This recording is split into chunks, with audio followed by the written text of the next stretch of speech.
Hi friends, Telangana special సొరపిండి చేద్దాం రండి. ముందుగా ఒక మిక్సీ జార్లో పచ్చిమిర్చి, ఎల్లిపాయలు, జీలకర్ర, ఉప్పు వేసి మిక్సీ పట్టుకోవాలి.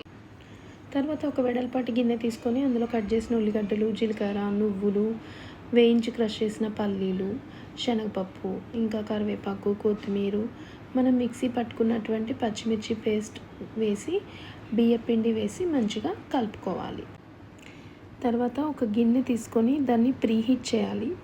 అడుగున తడి లేకుండా చూసుకొని తర్వాత కొద్దిగా ఆయిల్ వేసి వీడియోలో చూపించినట్టుగా పిండిని గిన్నెకి ఒత్తుకోవాలి. అడుగున తడి ఉన్నట్లయితే సొరపిండి గిన్నెకి అతుక్కుపోతుంది.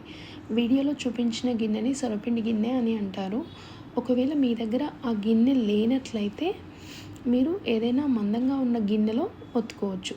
తర్వాత సొరపిండికి మధ్య మధ్యలో అక్కడక్కడ హోల్స్ చేసి పైనకెళ్ళి మళ్ళీ ఆయిల్ వేయాలి. అలా వేయడం వల్ల సొరపిండి మంచిగా ఉడుకుతుంది. తర్వాత స్టవ్ ఆన్ చేసి మూత పెట్టి సిమ్ టు మీడియం ఫ్లేమ్లో పెట్టి సొరపిండిని ఉడికించుకోవాలి.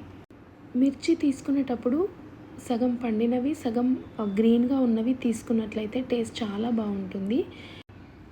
పచ్చిమిర్చియే వేయాలని ఏం లేదు, మీరు కావాలంటే కారపొడైనా వాడుకోవచ్చు. వీడియోలో చూపించినట్టుగా గిన్నెని అలా తిప్పుతూ ఉడికించుకోవాలి. అలా తిప్పడం వల్ల ఆవిరి అనేది ఈవెన్గా స్ప్రెడ్ అవుతుంది. మూత తీసిన తర్వాత కూడా ఆయిల్ని ఇలా చుట్టూ తిప్పుతూ కాల్చుకోవాలి. మొత్తం సొరపిండి ఉడికేంత వరకు కూడా సేమ్ ప్రాసెస్ ఫాలో అవ్వాలి. ఇక్కడ ఉల్లిగడ్డల ప్లేస్లో మీరు కావాలంటే ఉల్లాకైనా వేసుకోవచ్చు. స్ప్రింగ్ ఆనియన్, సగం ఉల్లాకు సగం ఉల్లిగడ్డలు వేసి చేసుకోవచ్చు. ఓన్లీ స్ప్రింగ్ ఆనియన్ వేసి కూడా చేస్తారు కొంతమంది, అలా కూడా టేస్ట్ చాలా బాగుంటుంది. తర్వాత సొరపిండి ఒక 60 to 70% ఉడికింది అనుకున్న స్టేజ్లో అందులో ఉన్న ఆయిల్ అనేది వేరే గిన్నెలోకి వంపుకొని స్టవ్ని సిమ్లో పెట్టి మూత పెట్టి కాసేపు ఉడికించుకోవాలి. అలా చేయడం వల్ల ఏంటంటే ఆయిల్ అనేది ఎక్కువగా ఎగ్గుకోకుండా అందులో ఉన్న రిమైనింగ్ ఆయిల్ మొత్తం సొరపిండికి పట్టి అది మంచిగా ఉడుకుతుంది. ఇంకా మేమైతే సొరపిండిని 3 బెస్ట్ కాంబినేషన్స్తో తింటాము. ఈ మూడిటితో చాలా బాగుంటుంది. ఒకటి టీ, ఇంకోటి పెరుగు, ఇంకా నెయ్యి.